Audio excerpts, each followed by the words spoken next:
दोस्तों, कैसे हैं आप सभी लोग। उम्मीद करता हूँ आप सभी लोग जो है बढ़िया होंगे।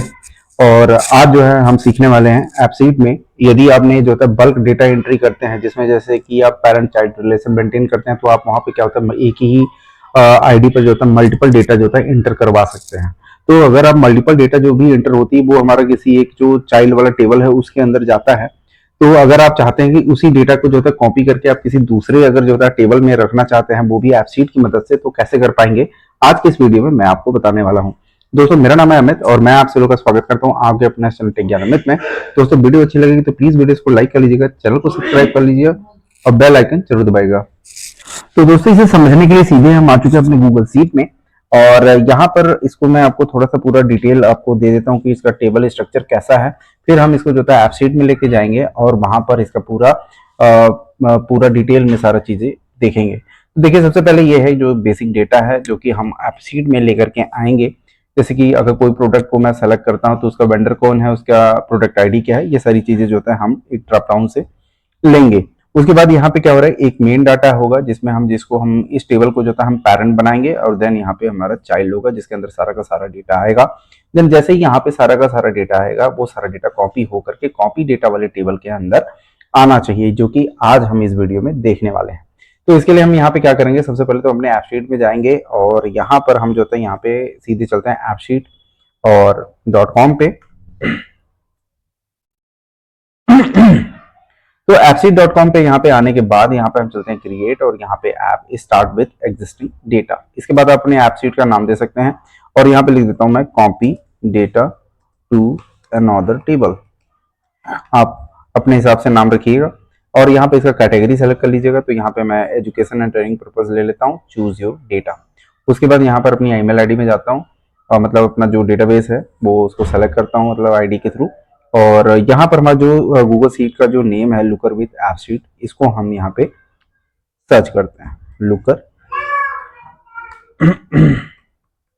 Looker with एप्पसीट। ठीक है, तो लुकर विद एप्पसीट के रन के बाद जो भी हमारे टेबल होंगे उनको हम वन बाय वन करके पूरा ऐड कर लेंगे।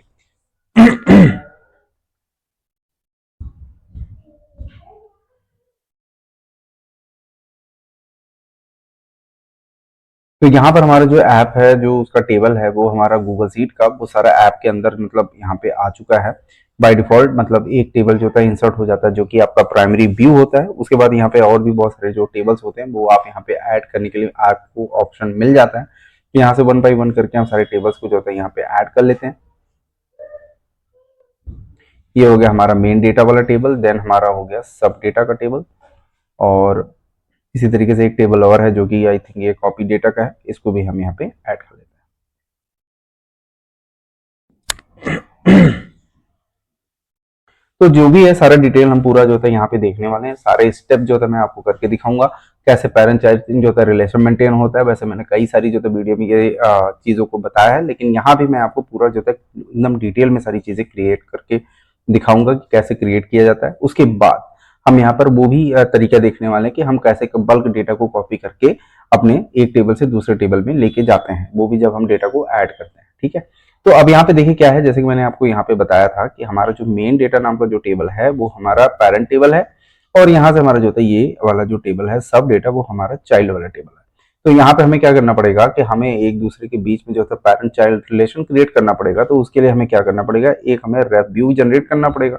तो सब डेटा हमारा चूंकि यहाँ पर वो होने वाला है, क्या बोलते हैं का चाइल्ड, तो यहाँ पर हम जो है इसकी जो प्रोडक्ट आईडी होगी वो हमारा एज ए रेफरेंस मैं बना देता हूँ। ठीक है, अब रेफरेंस जो ये टेबल होगा वो हमारा होगा मेन डेटा वाले टेबल से और मैं इसे इज ए पार्ट ऑफ कर देता हूँ, क्योंकि जैसे ही हम मेन डेटा में कुछ भी फिल करेंगे तो उसी पार्ट से जो है हमारा ये वाला जो टेबल है वो भी फिल होगा। उसके बाद यहाँ पे हम एक चीज और भी नोटिस देख लेते हैं कि यहाँ पर जैसे कि क्या क्या चीजें यहाँ पे पहले से बन के आया हुआ है। जैसे यहाँ पे देखिए यूनिक आईडी आ रही है। यूनिक आईडी को हम यहाँ पे क्या करते हैं कि अभी अगर आप देखेंगे ना, मैं अभी आपको दिखाता हूँ एक बार और एक अभी दिखाऊंगा।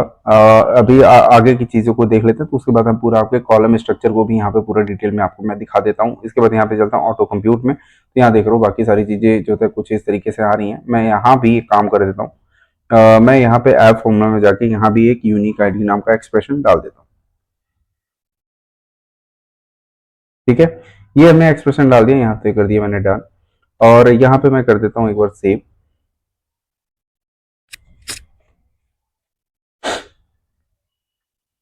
तो यहाँ पर एक बार देखिएगा, प्रोडक्ट आईडी यहाँ भी लिखा हुआ है, प्रोडक्ट आईडी यहाँ भी लिखा हुआ है। आप इसको चाहें तो यहाँ पे थोड़ा सा इसको चेंज कर सकते हैं, दोनों साइड में यहाँ पे सेम ही पड़ा हुआ है। यहाँ पे मैं लिख देता हूँ सिर्फ ओनली आईडी, और देन इसका जो है इसका मैं इसको एक बार रीस्ट्रक्चर कर देता हूँ। तो रीस्ट्रक्चर करने से आई थिंक जो इसके अंदर का एक्सप्रेशन वगैरह लिखा होगा वो हट जाएगा। देखिए यहाँ से हट भी गया है, तो एक बार दोबारा से हमें यहाँ पे करना पड़ेगा एज ए रेफ, और रेफ में जाकर के इसका जो टेबल होगा किससे हम रेफरेंस क्रिएट करवाना चाह रहे हैं वो है हमारा मेन डेटा, और यहाँ पे हम कर देते हैं इसे पार्ट ऑफ। ठीक है, यहाँ से मैं कर देता हूँ डन। अब यहाँ पर एक चीज और थोड़ा सा हमें करना पड़ेगा, क्योंकि हमें यहाँ पर एक यूनिक आईडी नाम का एक्सप्रेशन जो होता है यहाँ पे देना पड़ेगा, क्योंकि हर बार जो होता है एक नया आईडी जनरेट होगी, और ये आईडी हमारा जो पेरेंट टेबल होगा, मतलब पेरेंट टेबल से हमें यहाँ पे लेके आना है। तो यहाँ पर हम देख लेते हैं।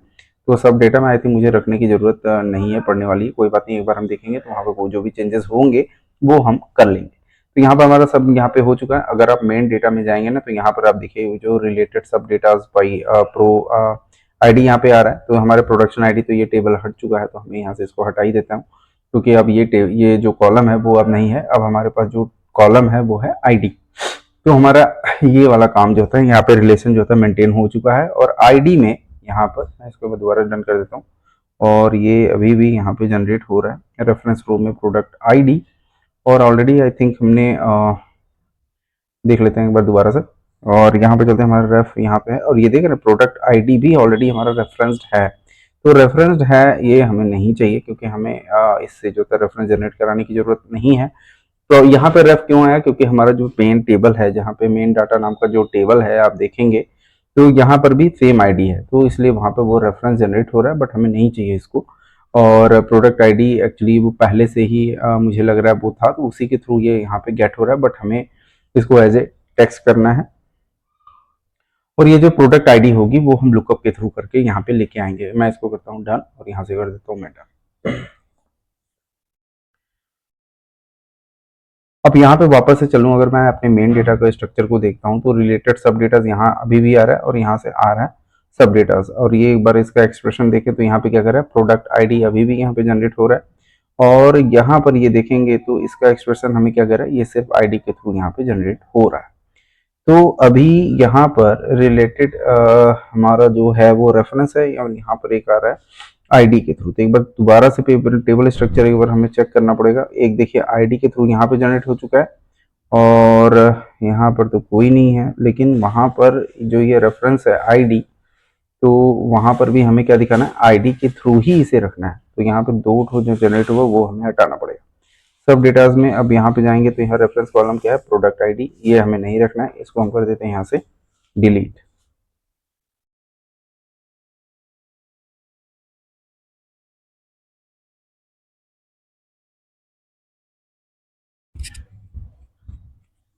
और ये वाला जो आईडी है, ये वाला मतलब ये हमारा जो कॉलम है जिसके थ्रू हमने रेफरेंस जनरेट किया, ये हमारा ठीक है। अब अपने यूएक्स में चलते हैं। अब यहाँ पे जो हमारा मेन डेटा डेटा वन वाला जो टेबल है, इसको यहाँ से हटाते हैं हम, और हमारा जो मेन डेटा है वो वाला टेबल यहाँ पे ऐड कर देता हूँ, और यहाँ से करता हूँ मैं सेव।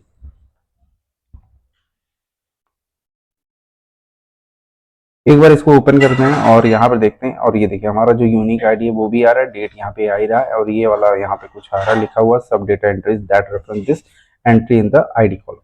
तो ये बेसिकली हमें बता रहा है कि ये आईडी कॉलम से हमारा रेफरेंस्ड है, और आईडी का जो यहाँ पे आईडी जनरेट हो रही थी वो आप यहाँ पे देखेंगे DC2C। तो यहाँ पे ये जो जनरेट हो रहा है वो हमारा बेसिकली ये वाला जो आईडी है, इसको जो है हमें यहाँ पर इससे जो है लिंक करना है। जैसे ये BFEE आ रहा है, तो यहाँ पर ये आना चाहिए था BFEE, तो यहाँ पे कुछ अलग ही आ रहा है, क्यों आ रहा है इसको हम देख लेते हैं एक बार।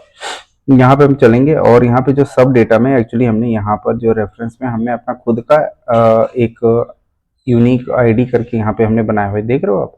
तो इसको हमें हटा देना, क्योंकि ये हमें रेफरेंस के थ्रू उठाना, तो जो वहाँ पर हमारे मेन डेटा के अंदर आईडी होगी वो बाय डिफॉल्ट हमें यहाँ पे रखना है। तो हमें यहाँ पे अलग से जो होता है कोई भी यूनिक फॉर्मूला मतलब एक्सप्रेशन लिखने की जरूरत नहीं है। तो अब यहाँ देखिए AB9 आ रहा है, अगर मैं दोबारा से 9 यहाँ पे न्यू पे क्लिक करता हूँ तो AB9 ही आ रहा है, क्योंकि एक दूसरे से जो होता है डेटा में एक कॉमन हमारा कॉलम होना चाहिए, तभी तो आप रेफरेंस क्रिएट कर पाएंगे।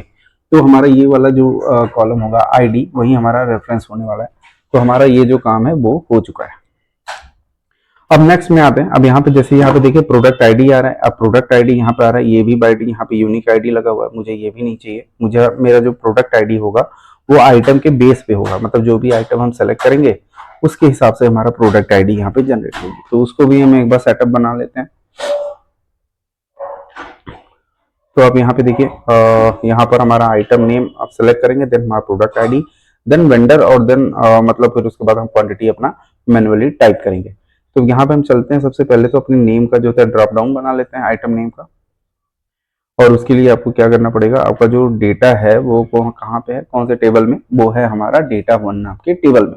तो यहाँ पे आपको लिखना पड़ेगा सिंपली डेटा वन, और यहाँ पर आपका जो कॉलम का नेम है, अगर आप जाएंगे अपने गूगल सीट में और यहाँ पे आप देखिएगा तो ये है हमारा नेम वाला कॉलम। तो सिंपली आपको यहाँ पे नेम लिख देना है। तो नेम लिख देने से क्या हो जाएगा कि आपका जो ये नेम वाला जो कॉलम है वो एज ए ड्रॉप डाउन यहाँ पे दिखेगा। और ये सारा जो एक्सप्रेशन है वो मैंने कहाँ लिखा है, वो वैलिड इफ में लिखा है, क्योंकि ये एज ए जो भी डेटा होगा वो एज ए लिस्ट के रूप में आपको दिखाएगा। लिस्ट मतलब अगर आप थोड़ा बहुत अगर कोडिंग वगैरह आपने किया होगा तो आपको पता होगा कि जो एरेज वगैरह होते हैं वो आपको जो है यहाँ पे लिस्ट कहा जाता है, मतलब उसी को। तो यहाँ पे मैं कर देता हूँ डन। अब इसी आइटम नेम की बेस्ड पर हमें अपनी प्रोडक्ट आईडी भी लेनी है। तो यहाँ पे बहुत सिंपल है, हम सिंपली एक लुकअप का एक्सप्रेशन लिखेंगे। तो यहाँ लिखता हूँ मैं लुकअप। लुकअप में मैं लिखूंगा underscore this row dot, और यहाँ पे आई थिंक हमारा है आइटम नेम। तो हमारा आइटम नेम आ जाएगा। उसके बाद यहाँ पे हमारा जो टेबल होता है डेटा वन, उसके बाद नेक्स्ट हमारा जो कॉलम होगा नेम। अब इसके बाद जो तो हमें क्या चाहिए, प्रोडक्ट आईडी। तो हमारा ये वाला, तो इस तरीके से हम यहाँ पर अपने आइटम के बेसिस पे हम यहाँ पर प्रोडक्ट आईडी को गेट करेंगे। ठीक है, अब यहाँ पर हो चुका है। अब इसी तरीके से हम अपने वेंडर्स को भी गेट कर लेते हैं और यहाँ पर अपने वेंडर को डाल देते हैं। और यहाँ प्रोडक्ट आईडी की जगह पे expected type return the expected value but is result type है प्राइस, कोई नहीं, इसको भी हम ठीक कर लेंगे। और वेंडर नेम में हम यहाँ पे डालेंगे वेंडर, दैट्स इट। और यहाँ पर अपने पहले कॉलम्स को देख लेते हैं। कॉलम है वो यहाँ पे थोड़ा सा उल्टा हो चुका है। प्रोडक्ट आईडी का कॉलम में यहाँ पर हमें एज ए टेक्स्ट लिख देना है यहाँ पे सबसे पहले तो। और इसको जो है हमें चेंज करना पड़ेगा, मतलब कॉलम नेम, क्योंकि ये देखिए प्रोडक्ट आईडी का होगा और ये होगा हमारा वेंडर नेम। और आई थिंक ये सेम ही है, मैं मतलब हम लोग सही हैं। अब यहाँ पे एक बार दोबारा चेक कर लेता हूँ। ये देखिए ये वेंडर नेम हो गया और ये हमारा हो गया प्रोडक्ट आईडी का। ठीक है, तो हमारा ये चीज़ यहाँ पे सेट हो चुका है। अब हमें यहाँ पे इसको क्या करना है, यहाँ पे इसको सेव कर देना है।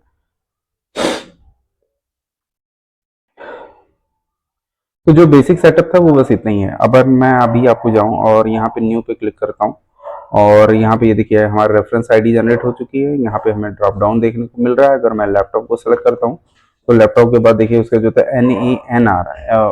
यहाँ पे प्रोडक्ट आईडी एज ए यहाँ पे प्राइस आ रहा है और not a number, this is entry invalid आ रहा है। इट मीन्स ये हमें यहाँ पे इसके पहले तो डेटा टाइप ठीक करना पड़ेगा। इसको मैं करता हूँ टेक्स्ट, और जैसे मैं करूँगा टेक्स्ट और यहाँ पे मैं कर देता हूँ उसको डन।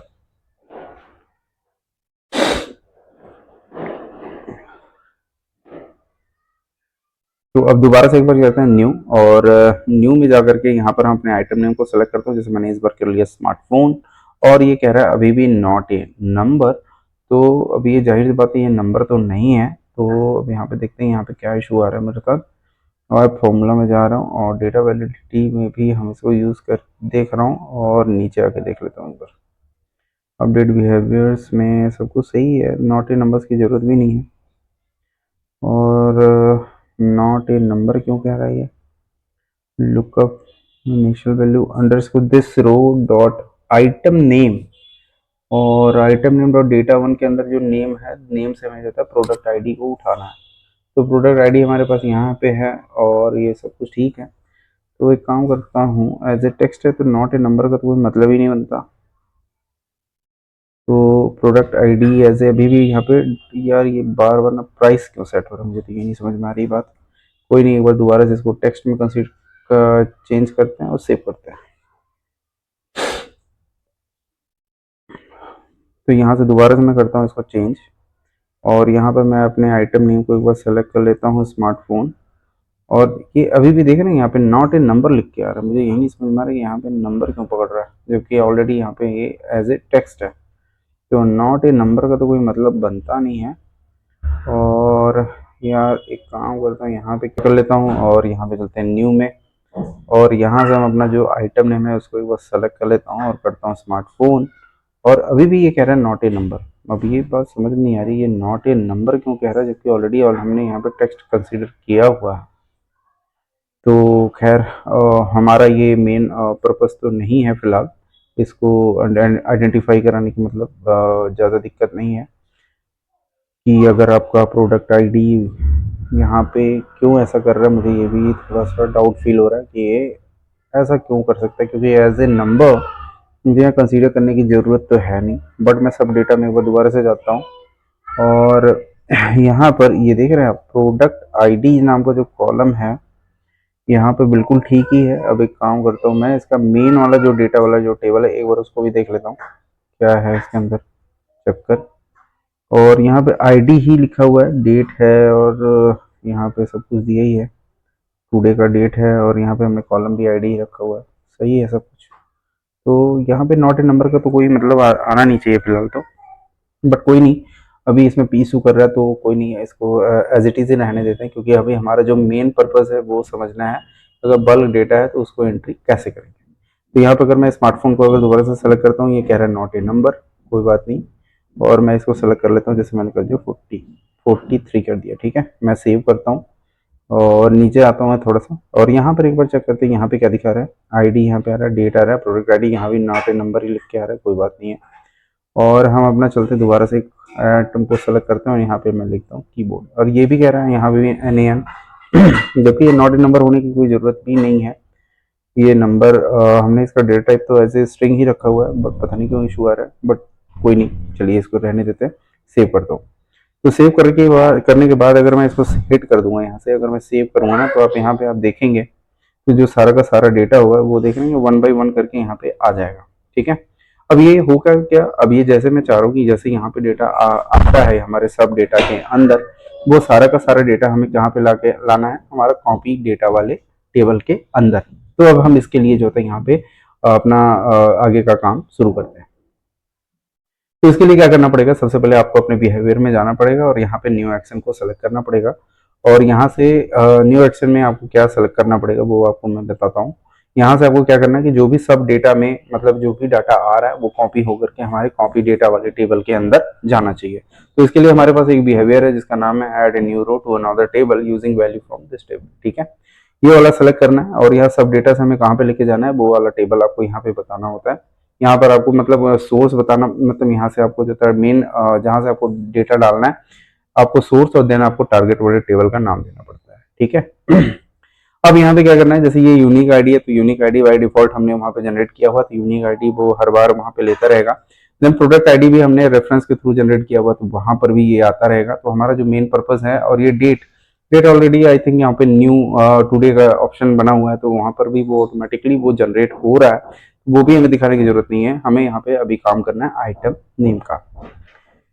यहाँ पे हमने डाला आइटम नेम, ठीक है, और यहाँ से मैंने किया सेव, और इसके बाद फिर हमारा जो नेक्स्ट कॉलम है वो कौन सा है, यहाँ पे प्रोडक्ट आईडी 5, और प्रोडक्ट आईडी 5 में यहाँ पर हम अपना वो डाल देते हैं, क्या है यहाँ पर प्रोडक्ट आईडी, और इसके बाद यहाँ पर हम अपना नेक्स्ट डाल देते हैं प्रोडक्ट आईडी 5 के बाद वेंडर का नेम, और यहाँ पर हमने लिखा वेंडर नेम, और जो हमारा नेक्स्ट कॉलम है वो कौन सा है, ऐड मतलब क्वांटिटी का। तो क्वांटिटी वाले कॉलम के अंदर हम अपने क्वांटिटी वाला जो डाटा आएगा उसको हम यहाँ पे डाल देते हैं, ठीक है। तो ये हमने हमारा जो काम था वो हो चुका है। उसके बाद जो ये बिहेवियर है, मतलब अगर आप यहाँ पे जाते हैं तो यहाँ पर एक आइकन आपको देखने को मिल जाता है, यहाँ पे अगर आप क्लिक करेंगे ना, तो यहाँ पर अभी वो डेटा 1 के अंदर ये बिहेवियर आपको भी एक सेकंड में दिखाता हूँ। डेटा 1 के अंदर का जो बिहेवियर है ना, वो आपको यहाँ पे दिखता है एक आइकन्स में। अगर अभी मैं टेबल पे आपको दिखाता, तो कॉपी डेटा में बेसिकली हमें जाना है, और सब डेटा से हमें कॉपी डेटा में लेके जाना है। तो सब डेटा की जो एंट्री है वो यहाँ पे आ रहा है। अगर मैं यहाँ पे आपको क्लिक करके दिखाऊंगा ना, तो ये देख रहे हैं ये आइकन्स यहाँ बन के आ रहा है। यहाँ पर अगर मैं दोबारा से जाऊँ और ये प्रोमिनेंट अगर मैं करता हूँ तो ये देखिए यहाँ पर टॉप पर ये बिहेवियर का मतलब बटन यहाँ पे दिखाई पड़ रहा है। मुझे ये बटन दिखाना नहीं है, ये मुझे मतलब फॉर्म के सेव होने के बाद ही ये जो बिहेवियर है वो ऑटोमेटिकली रन होता रहे। तो इसके लिए यहाँ पे क्या करता हूँ, सबसे पहले तो ये बिहेवियर को मैं कर देता हूँ हाइड, और मैं सबसे पहले यहाँ पे करता हूँ डेटा को सेव।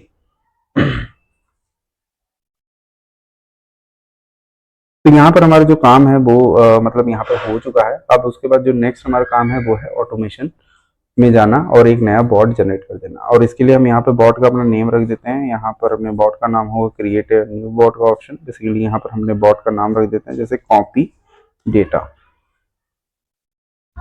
तो कॉपी डेटा वाला जो बॉट है इसको हम यहाँ से करते हैं कॉपी डेटा, नाम रख देता हूँ मैं इसका बॉट का, और ये फिर ऐसे लिख देता हूँ कॉपी पेस्ट डेटा। ये हमारे बॉट का नाम हो गया। उसके बाद यहाँ पे इवेंट को जो है कन्फिगर करेंगे। बेसिकली यहाँ पर हमें बताना होता है कि किस सिचुएशन में मतलब आप ये इवेंट जो है रन करवाएंगे, वो कंडीशन वगैरह यहाँ पे हमें देना होता है। तो यहाँ पे होता क्या है कि जो कॉपी डेटा है उसमें तो हमें डाटा लाना है, लेकिन कहाँ से लाना है, सब डेटा से। वो किस कंडीशन में लाना है, वो जब हम डेटा में ऐड करते हैं तो वो डाटा जो होता है यहाँ से ऐड, मतलब ये वाली कंडीशन पे रन हो। जब हमारा टेबल में कोई नया डेटा ऐड होता है तब ये कंडीशन, मतलब ये जो बॉट है वो रन होना चाहिए। ठीक है, यहाँ पर हो चुका। बाकी कुछ चीज़ें आपको देने की जरूरत नहीं है। ऐड ए न्यू स्टेप में आपको आना है, क्रिएट ए न्यू स्टेप, और यहाँ पर आपको क्लिक करना है। तो यहाँ पर रन ए टास्क आता है।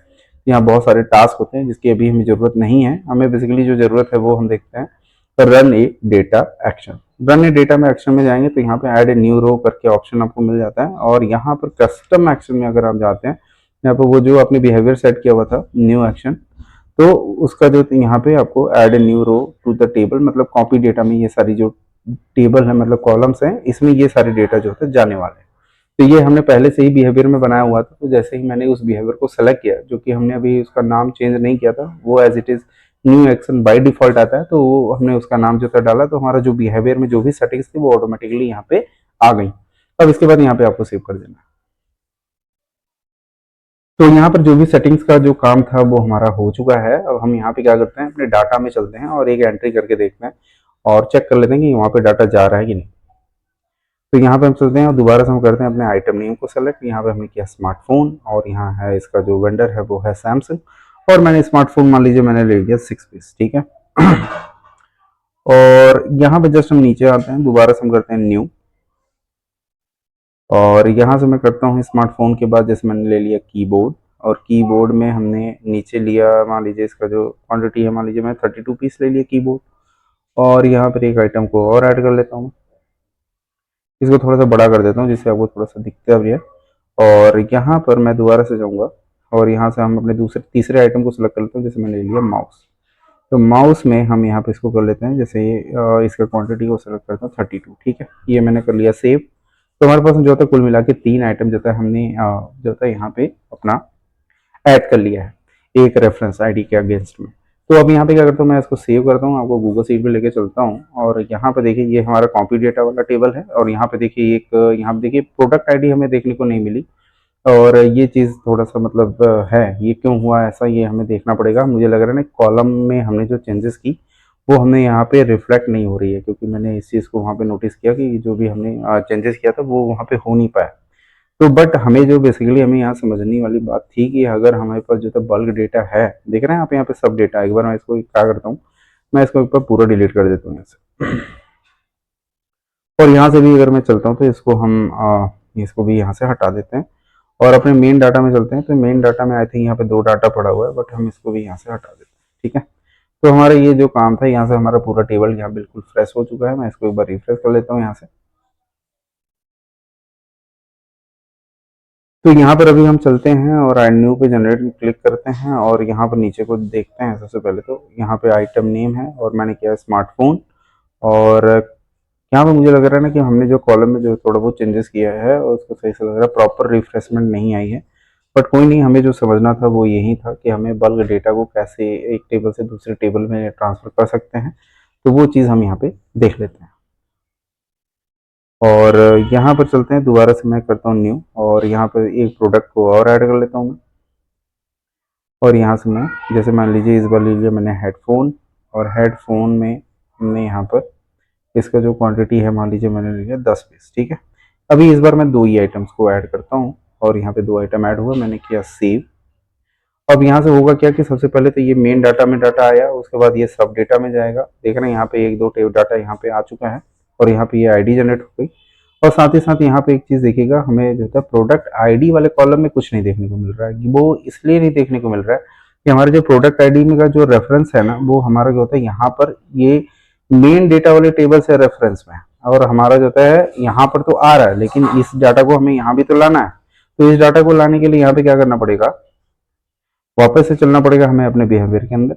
और हमारा जो बिहेवियर है वो कहाँ पे बना हुआ है, वो ये है। यहाँ पर आपको क्या करना पड़ेगा, जो भी आपकी प्रोडक्ट आईडी है, आई थिंक यहाँ पे मैंने लिखा भी है प्रोडक्ट आईडी, और यहाँ पे प्रोडक्ट आईडी में हमने प्रोडक्ट आईडी पास भी किया है, बट हमारे पास जो होता है ये देखने को नहीं मिल रहा है। तो अब प्रॉब्लम क्या आ रहा है कि मुझे जो लग रहा है ना, वो एक सेकेंड, वहाँ पे क्या हो रहा है कि ये देखिए प्रोडक्ट आईडी है, और यहाँ पे अगर आप जाएंगे सब डेटा के अंदर तो ये हो गया है हमारा आईडी।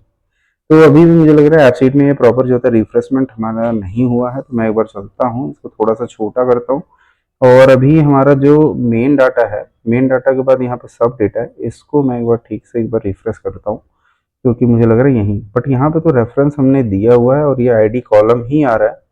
तो एक काम करते हैं, मुझे जहाँ तक समझ में आ रही बात ये कि अपने बिहेवियर में चलता हूँ, और यहाँ पर जो प्रोडक्ट आईडी अभी भी यहाँ पे ये फेच कर रहा है, मैं इसको जो है यहाँ पे कर देता हूँ आईडी, ठीक है, ये हो गया आईडी। तो अभी क्या होगा कि मुझे जहाँ तक अब समझ में आ रहा है कि अब ये जो आईडी वाला जो डेटा होगा, अब यहाँ देखिए ये बिहेवियर में थोड़ा सा चेंजेस आया कि यहाँ पर आईडी वाला जो टेबल है वो यहाँ पे नहीं आ रहा है, जो कि is not a valid. The column of data action new action is not a valid. The column यहाँ पे,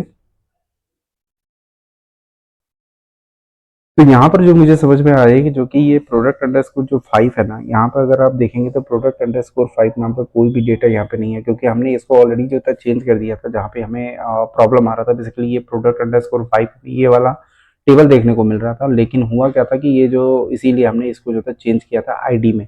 तो प्रोडक्ट आईडी नाम का जो टेबल है ना, ये कहीं भी एग्जिस्ट नहीं कर रहा है, मुझे लग रहा है इसी वजह से जो था यहाँ पे प्रॉब्लम आ रही है। तो हमें यहाँ पे क्या करना पड़ेगा, जो प्रोडक्ट आईडी हमें यहाँ पे देखने को मिल रहा है वो हमें यहाँ पे नहीं चाहिए। हमें प्रोडक्ट आईडी को तो यहाँ से हटाना पड़ेगा, और यहाँ पर हमारा जो कॉपी, यहाँ पर जो टेबल है बेसिकली, सीधा कॉपी डेटा के अंदर अगर आप जाते हैं तो कॉपी डेटा के अंदर यहाँ पर भी एक प्रॉब्लम है। ये देख रहे हो आप प्रोडक्ट आईडी, अब यहाँ पे एक आ रहा है प्रोडक्ट आईडी, अब यहाँ पे 2 तरीके का प्रोडक्ट आईडी आ रहा है, तो जो कि हमें जो है यहाँ पे प्रॉब्लम क्रिएट कर रहे हैं। तो हमारे पास यहाँ पे क्या होगा कि हमारा जो ये प्रोडक्ट आईडी है, ये वाला आईडी 5, ये बेसिकली इस इंडेक्सिंग के थ्रू चल रहा है यहाँ पे। इसका जो होता है 5वां इंडेक्सिंग है ना, तो इसलिए प्रोडक्ट अंडरस्कोर 5 आ रहा है। लेकिन हमें कौन से टेबल के अंदर इसको इंसर्ट करवाना है, ये हमें करवाना है दूसरे वाले टेबल के अंदर जो बेसिकली प्रोडक्ट आईडी है। तो यहाँ पे हमने किया प्रोडक्ट आईडी, और यहाँ पे हमने कर दिया इसको सेव। और अभी भी ये प्रॉब्लम यहाँ पे एग्जिस्ट कर रहा है, तो हम यहाँ पे नेक्स्ट जो होता है चेक कर लेते हैं यहाँ पे क्या इशू आ रहा है। और यहाँ पे आ रहा है the column of data is not a valid, और यहाँ पर अच्छा ये वाला भी रह गया, तो इसको भी मैं हटा देता हूँ। तो यहाँ पर ये चीज़ हो चुकी है। एक बार अपने ऑटोमेशन में चलते हैं, और ऑटोमेशन में एक बार इस चीज़ों को जो होता है देख लेते हैं कि ये प्रॉब्लम जो होता है क्या था, मतलब ये जो ऑटोमेटिकली अपडेट हो चुका है कि नहीं। हाँ, हो चुका है। तो अब वापस से चलते हैं अपने डेटा के अंदर, और एक बार इसको जो होता है दोबारा से जो होता है चेक कर लेते हैं।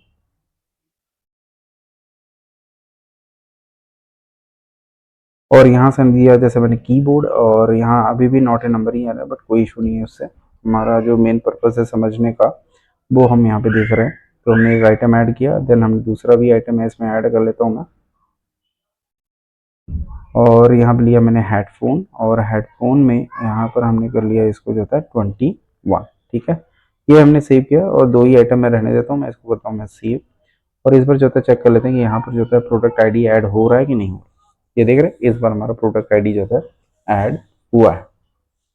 तो हमारा जो 2 का दोनों आइटम था वो आ चुका है। ये हमारा मतलब रेफरेंस आईडी है। तो रेफरेंस आईडी में अगर आप देखेंगे तो C7 जो होता है 7CE करके जो हमारा था C7C, ये वाला रेफरेंस आईडी हमें यहाँ पे देखने को मिल रहा है। तो ये जो सेटिंग है, मतलब जो हमारी जो प्रॉब्लम थी बेसिकली वो इतना ही था कि प्रोडक्ट आईडी अंडरस्कोर जो 5 है वो टेबल पे हमने ऑलरेडी एक्सप्रेशन लिखा हुआ था, तो इसलिए वहाँ पे वो इशू कर रहा था। और साथ ही साथ मुझे एक चीज़ और भी लग रही थी, नीचे हमने एक ब्लैंक कॉलम जनरेट कर दिया था, उसकी वजह से भी ये इशू हो सकता है।